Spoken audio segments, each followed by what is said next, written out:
atomic clock. The atomic clock. They forgot to put batteries in it. Probably held still for a minute. Anyway. I always wonder what You have another would one? change if they changed it and didn't change it. Like what repercussions would we have if they just kept the time the same? I don't have a table of contents, but there's notes if you want them. You have Dad will have to share a table of contents to help you. Yeah, they say they do an energy audit, and the energy audit determines, how much money we save because we're in Proverbs 13. Here we're talking about world issues, right? Anyway, we'll fix some of the world issues and we teach the birth of Proverbs to the world. What do you think? Agree or disagree? If they listen. It'd help, wouldn't it? Sure wouldn't hurt. Anyway, look at this. Yeah, when did it start? Was it one of the world wars, right? Industrialization. It used to be farmers, they just went to bed, they didn't care what time it is. So, I think you're right. got up. What did they used to say? Sunlight's burning. Now we say, hold the clock. Burning daylight. Daylight's burning. Daylight's burning. Anyway. John Wayne. So here's something we can't really relate directly to the book of Proverbs, but I guess Ecclesiastes 3 talks about time for everything. So we talk about what time is lunch, what time you get up, what time you go to bed. If we were to ask everybody in the room, we'd all have a time, wouldn't we? That we're at work and we do this and we do that, right? We think about it. Mark says no. Anyway, for people that have to go to work, anyway. Mine's off limit. Mine's here and there and everywhere. I might eat lunch at 2 o'clock in the afternoon because I don't get hungry. Yeah, I don't have a lunch hour. But you think about, if I was to say, all right, everybody's get up at 4 a.m., we'd have some people say, yeah, you get up at 4 a.m. They say 4 a.m. It's just a time, isn't it? Just a time. It's a number. And so we have proven that we can change the number. So if you want to get up at 4 a.m. and call it 8 so you feel better about life. Tell people, say, I didn't get up till 8 this morning, but you're 4 a.m. People think you're crazy, but as Americans, it's okay. How do we get talking about this? Because it's dark outside. I don't know if we're on the right time or the wrong time. Anybody know? According to the Amish, they said this is the right time we're on now. See, they Right stay time? there. They stay. Some groups of the Amish stay. And so last week, if you got to the job site at 9 o'clock, they're just showing up. This week it's 8 o'clock. I know, because I meet them now. You meet Like, them. I wouldn't meet them on my way to work and home, and now I cross them. See, but now it's a safety issue. Because Yeah. this time of the year it's fog year, and so we're not talking about Proverbs 13, but it's fog year, and they should move it back, start at 9 and 10. Anyway, Proverbs 13. Anyway, isn't that where we're at? That's what I had. Yeah, I marked. have verse 28, maybe. Of 13 or 12? I don't know, maybe that's 12? I thought we finished up. My I think plan we finished 12. because 28 is the last verse of 12. Maybe you got the Apocrypha version. You got more verses there, David? Anyway. Alright. I plan on 13. Normally, if I mark it, and if I'm not sure, I go back and check the video, but I did tonight, but I have it marked. So, Proverbs 13 says, a wise son heeds his father's instruction, but scoffer does not listen to rebuke. And so here we talk about sections that we might put this under that would qualify. We think about children and parents. Which one is that? I'll get it in my notes here. Parents and children, section 21. Are there any other verses that you think might go along with Proverbs 13, verse 1? What about Ephesians 6, 1 and 2? Are we all familiar with Ephesians 6, 1 and 2? Let's read it while we're here. We'll refresh our minds. Then Paul writes to us about remembrance, stirring up our minds to remembrance. Anyway, Ephesians 6:1 says, children, obey your parents in the Lord, for this is right. Honor your father and mother, which is the first commandments, with promise that it may be well with you and that you may live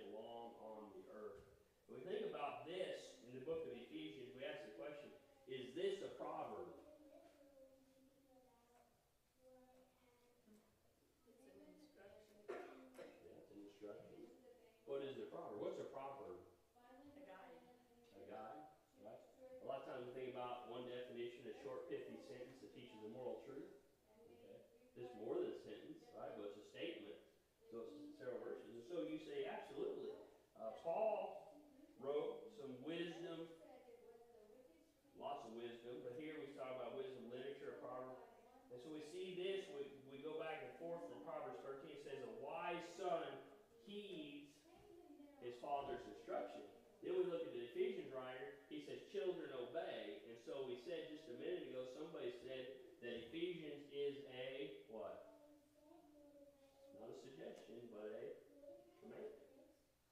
Okay? A command. And then it goes on, it says, honor your father and mother, which is the first commandment we promise. How do we honor our parents? How do we honor them? Obeying them. By obeying them. What if your parents tell you to live an incorrect life? Then you follow God's law. Even, no matter what, if we live our lives a righteous life, no matter who our parents are, it will bring honor to us, right? Now the idea is when you look at the clause, when you look at verse 1, children obey your parents where or how? In the Lord. So as long as they're instructing you in ways of righteousness, then we say we got to obey them. And it said, which is the first commandment with promise. You think about that. What's the first commandment a child is going to receive? Obey your parents. Right? You think about that. That may well be well with you and you may live long in the earth. If your parents are instructing you in the way of the Lord, right, then are we going to live longer? That's the proverb, the general principle behind it. One word I put in my notes with this is discipline. And so a wise son heeds his father's instruction. And we haven't really talked much about the second half of the verse. But we think about a wise son heeds. And so the reason I have discipline is the idea of heeding means what? Hearing, okay? Obeying, okay? Those sorts of things. I think I'm supposed to have this up here. I forget every week. Okay. The instruction for the book of Proverbs is the wise son does what? Is he being forced to do this? The wise son makes a choice to listen to his parents' righteous instructions. That's the idea, the principle behind it. But then it says, but a scoffer does not listen to rebuke. And you think about this, at what age is the Proverbs writer talking about?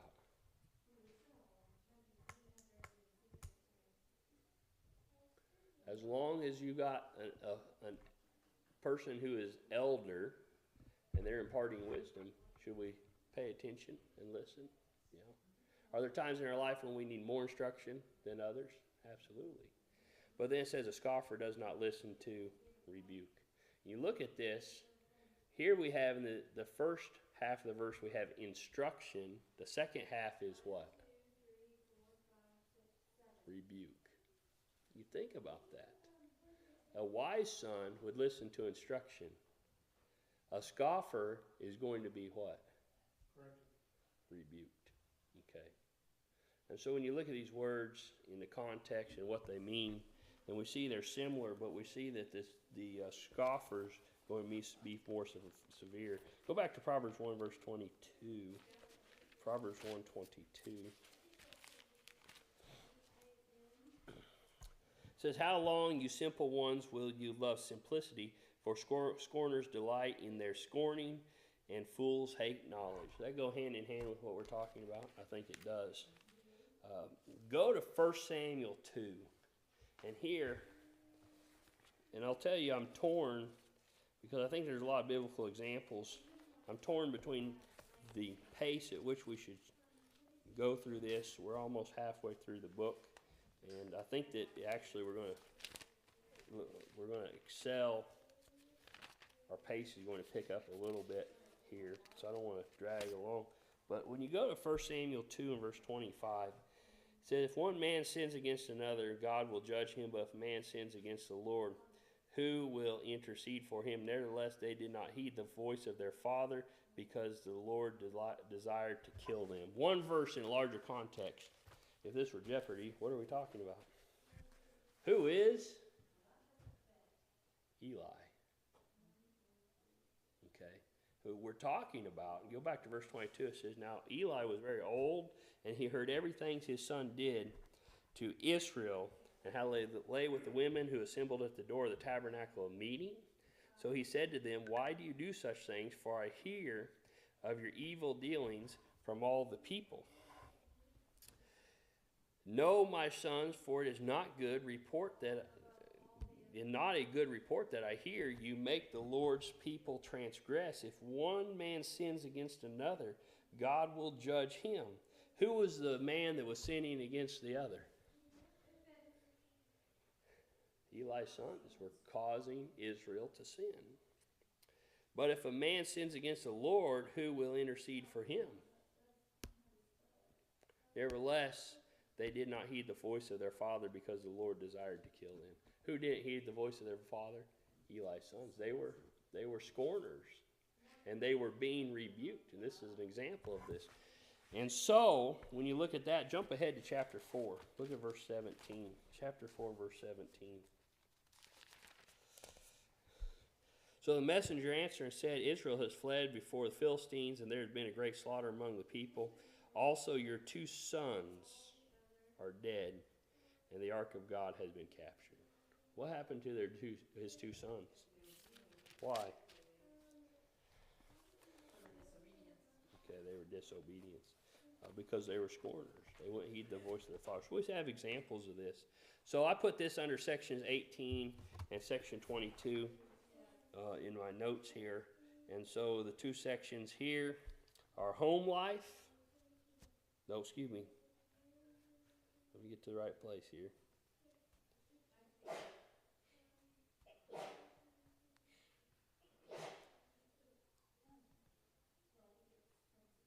Home life. Yep, home life and lost my place.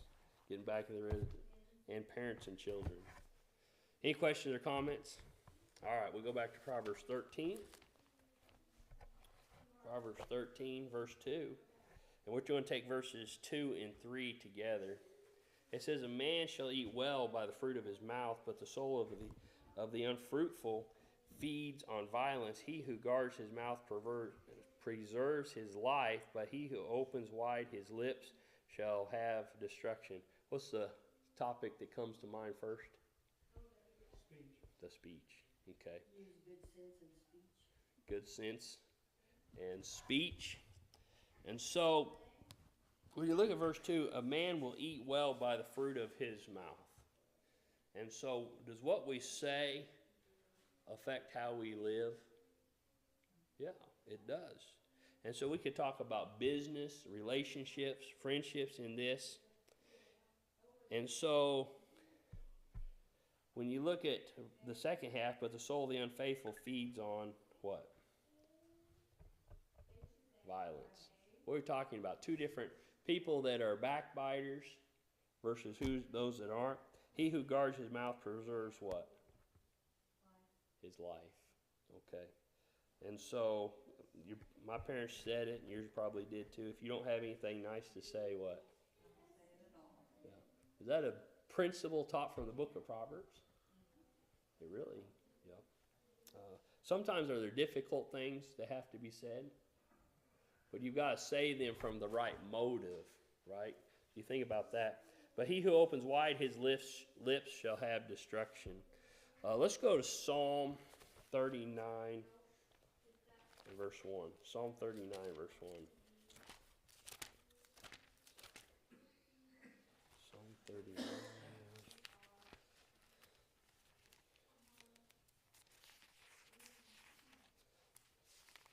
Someone wants to read that. Go ahead. I said I will guard my ways that I may not sin with my tongue. I will guard my mouth with a muzzle so long as the wicked are in my presence. Okay. So what's the principle being taught here?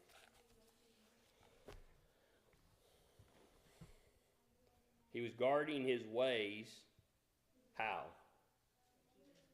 By keeping his mouth shut. Okay, this is something we all got to work on, isn't it, from time to time?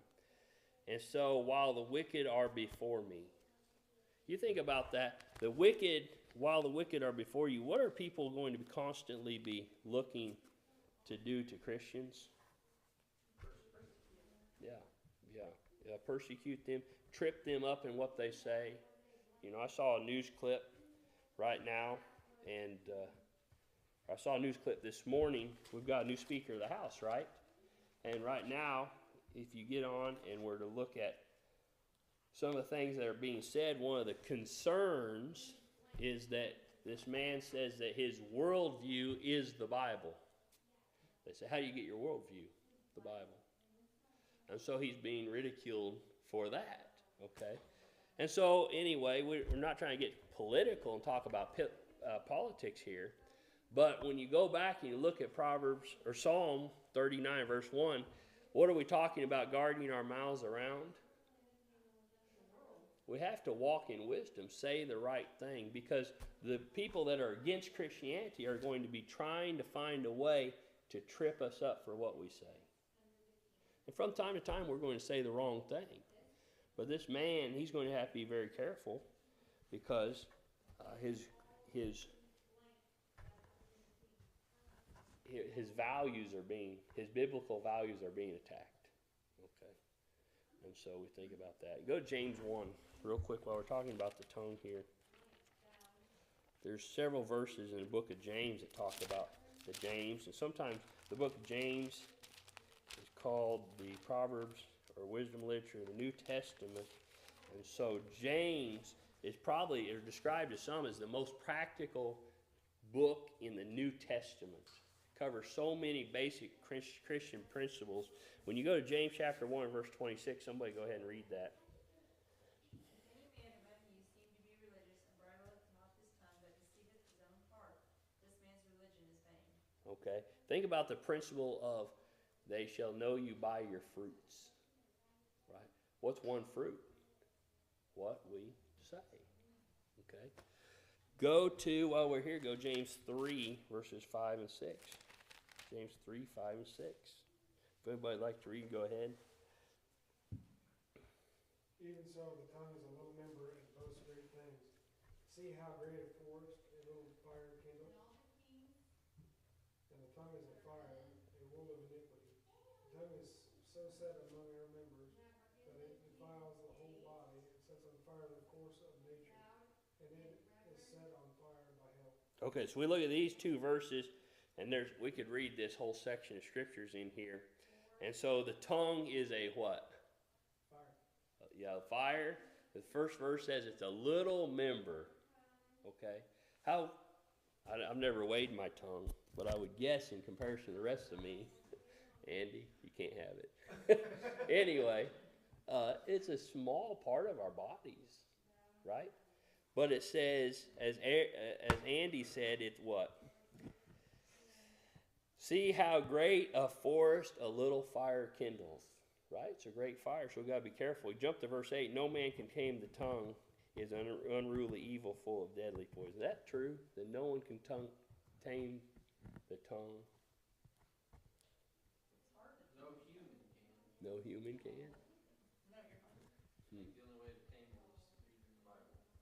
Well, I think about this, and I may be off track, but the way I understand this is, you know, the Amish are very familiar with horses, and that's something that's talked about earlier on in the scripture, is horses. There are some horses that the children take to school, and the children ride, and the children pet, and the children lead around. Nobody's worried about it. But then there's other horses that they may use and work, but the trained operator, I guess that's what you are, an operator. The operator, when you're out there with that horse, you've always got to stay on top of that horse, right? To keep it under control. What do we always have to do with our tongue? Yeah, you just don't let it go out there and do its own thing, right?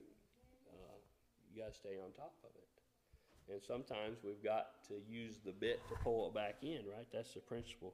Look at verse 11 also while we're here. Nope, sorry, wrong note. All right, so what section? I put this under the tongue. Any other places you'd like to put it under? All right, we'll move on since everybody's asleep. You know, it's actually almost bedtime. Last week's time. That's the problem. All right, verse 4. It says, the soul of a lazy man desires and has nothing, but the soul of the diligent shall be made rich. And so we've seen this principle talked about several times in other verses as we look at these chapters. Well, I put in my notes, our world today. Our world today. Do most people want to work? No. Most people don't want to work. And if you have to work too hard, that's not a job for me. And so, the soul of a lazy man desires. What's one of the problems with our desires? When do we desire? Usually when you don't have it. When you don't have it, or you have too much time to think about it, right? You know, used to be, I bought my real good eBay. There's not much on eBay like there used to be. But eBay deals was over the winter when the ground was froze up and I was at home surfing the web. eBay. That's when you found your really good deals. Why? Because everybody else is home doing it. Because I wasn't preoccupied. Okay. So two things I thought about in the verse. One is the mindset of the lazy versus the diligent. It's a mindset, isn't it? Okay. When I was a child, if you said I was bored, your parents found what for you? Oh, if you're bored, I've got something to do. So when the kids say, I'm bored, what do you say? Don't be bored because we will find something to do for you. And so one thing, when we look at this, we talk about two mindsets. Two mindsets. One mindset is, hey, I don't have anything to do because I'm not looking for anything to do. The other mindset is, I've got a lot to do, I better get it done, right? Those are two mindsets.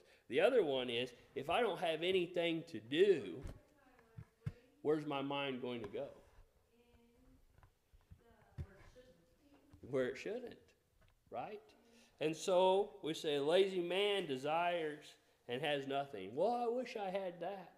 So I'm going to stay at home and complain and moan about all the reasons I don't have this, instead of going out and doing something. And in time, as you look at the principle of this, it says, but the soul of diligent shall be made rich. That idea of rich means overflowing. Okay?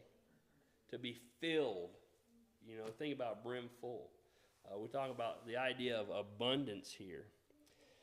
And so, when you look at verse 4, then it's because of his own doing, isn't it? And it's because of our own desires. And I think I shared this a couple weeks ago.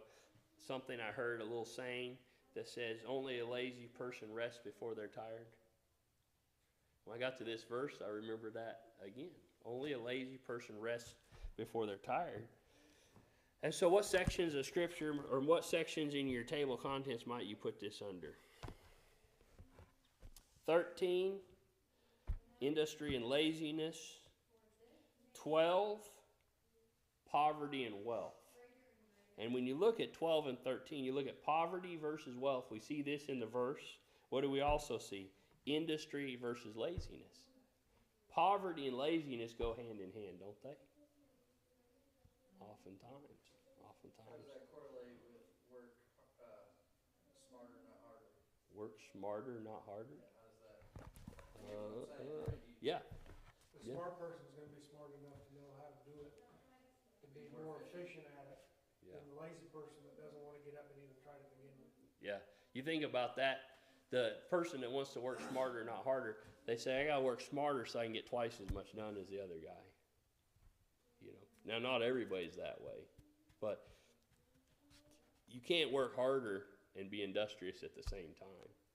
Have you ever met somebody that can work and work and work and never get anything done? Mark says, yeah. Say, that guy is busy all the time. You know, I'm going to, one job I had, I shouldn't have done this, but we did it.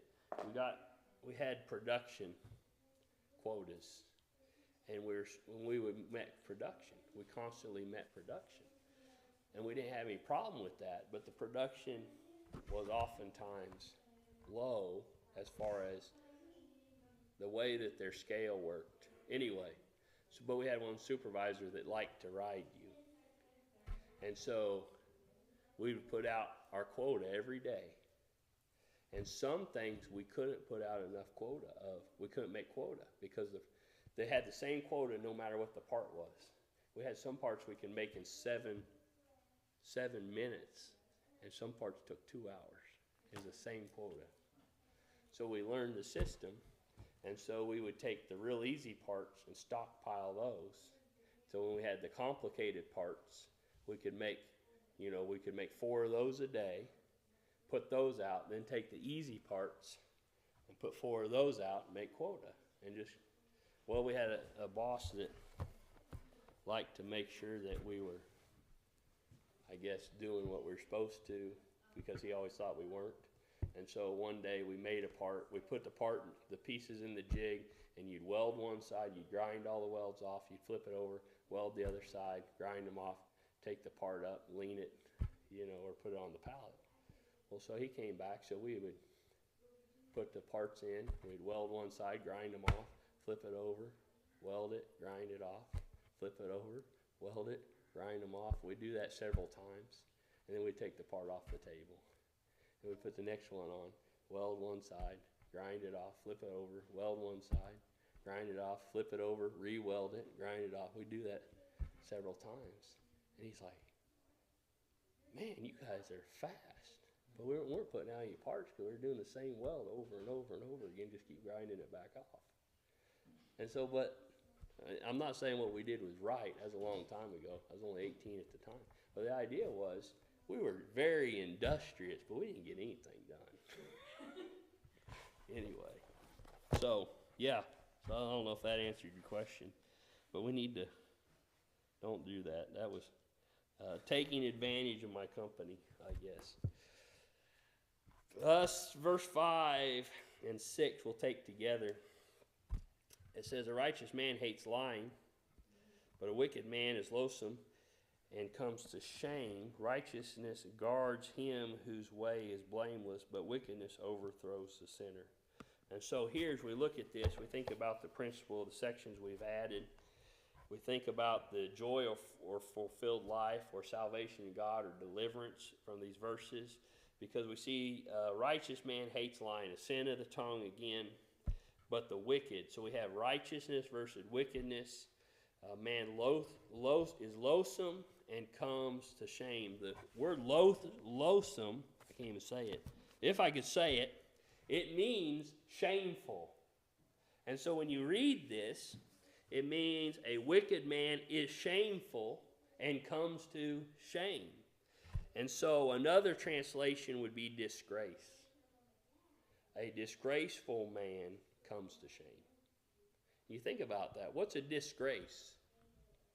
Disappointing. It's something shameful. No. Yes, disappointing, isn't it? It's something that is the opposite of honor. When you think about honoring your father and mother, disgrace. The opposite of one another. And so then you get to verse 6, it says, righteousness guards him. We think about the protection. We think about a hedge. We have several examples throughout the Bible of a hedge of protection, right? God guards the righteous, You think about, and we've talked about Stephen, I've mentioned him because a lot of times when we think about a hedge, it doesn't mean that nothing bad can ever happen to us. What does it mean? When you get to the book of Revelation, what's the theme of the book of Revelations? 2 words. We win. Who wins? No matter what we do. When Christ was hanging on the cross and he died, who won? Christ. God did. Right? Because he overcame sin. That's what Paul writes about in 1 Corinthians 15. That through one man's sin, death entered into the world. Through one man's righteousness, through his death on the cross, what did we have? Life. And so we see that principle. So righteousness guards him whose way is blameless. Okay? And so when you think about Matthew 16:18, the gates of Hades shall not prevail against it. What? When Christ died on the cross, and all the people that saw him die on the cross said, well, what did they put above Christ on the cross in 3 languages? King of the Jews. Yeah, hail King of the Jews. Okay. And now I forgot, we're studying this on Tuesday mornings. In one of the Gospels, it says, if you are the Son of Man, come down off the cross. Well, if he would have come down off the cross, would he have won? No, because he wouldn't have fulfilled prophecy. He would have rejected the Father's will, and he wouldn't have overcame sin. And so when you go back, righteousness guards him whose way is blameless. Christ went to the cross, right? The gates of Hades will not stop me. He says, death will not stop me from building the church. What will stop a Christian? Nothing. If we stay alive and we act like Christians, what are we going to be doing? Converting the world. If we die, we get our reward. Can we lose? We can't lose as Christians. So then it says, but wickedness overthrows the sinner. What does a person fall by? You ever heard the word vice or vices? Those are things that overcome people, aren't they? Cause their demise. Romans. Nope, wrong notes. Go to. We're almost out of time. I'm trying to decide how I want to attack this. Let's move on to verse 7 real quick. We got 2 minutes. Verse 7 says, the one who makes himself rich, yet has nothing, and one who makes himself poor, yet has great riches. What are we talking about? Again, the idea of laziness versus industry. What do you have? But I thought it was talking about your faith. What's that? That the one who makes himself rich in faith. Rich in faith? Yeah, but he could possibly have nothing. Let me see. I got my notes here. The appearance of. This is what we're talking about. That's what. I don't know why I have James 2:5 written by it. I don't know. I don't have that in my notes here. I got some other verses to share. We're short on time. There's one who makes himself rich. What are we talking about making ourselves rich?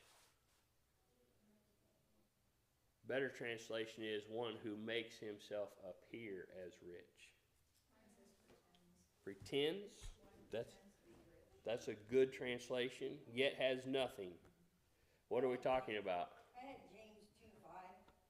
It says, listen, my beloved brethren, has God not chosen the poor of this world to be rich in faith and heirs of the kingdom, which he promised to those who love him? So I guess that's right. Shows those who are rich in the world.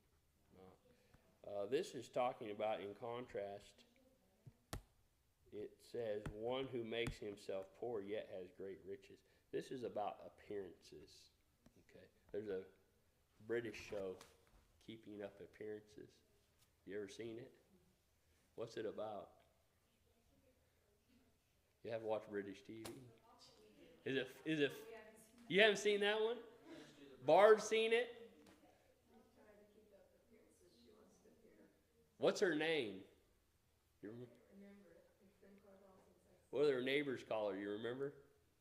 The Bucket Lady. That's because her name is spelled Bucket. And so when she answers the phone, she says, Bouquet residence. This is the lady of the house speaking. Okay? And verse 7, one who appears as being rich but is actually poor, then others that appear to be poor but are actually rich. Okay? And so what we're talking about is the humility of the individual, aren't we?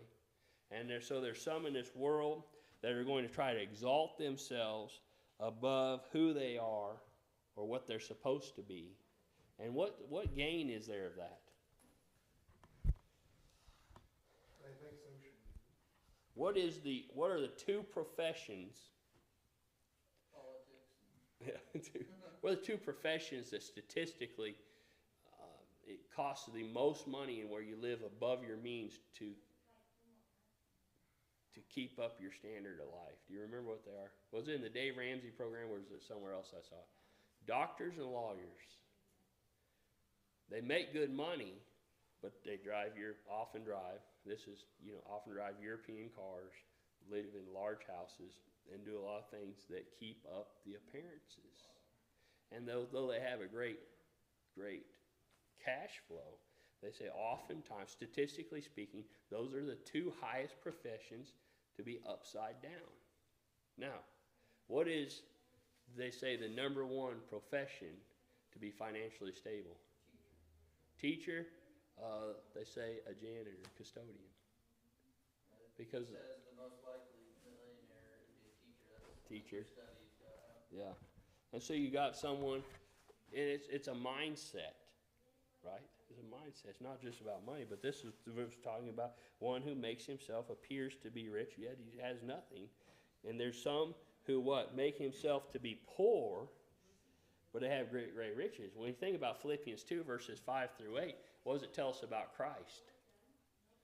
He humbled himself and became obedient to death, even the death of the cross. What did he humble himself from? Being the king of the world, in heaven, and reigning from heaven. And so did he appear to be rich? No. He became poor for our sakes. Okay, so we think about that.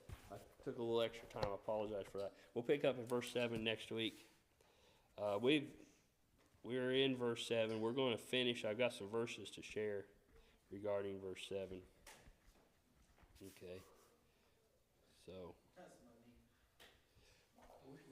there's a slug crawling up the wall. Caught my eye. I was like, what was that? Coming. David, what did you bring home with you? It got me distracted the last couple minutes. I saw it coming up.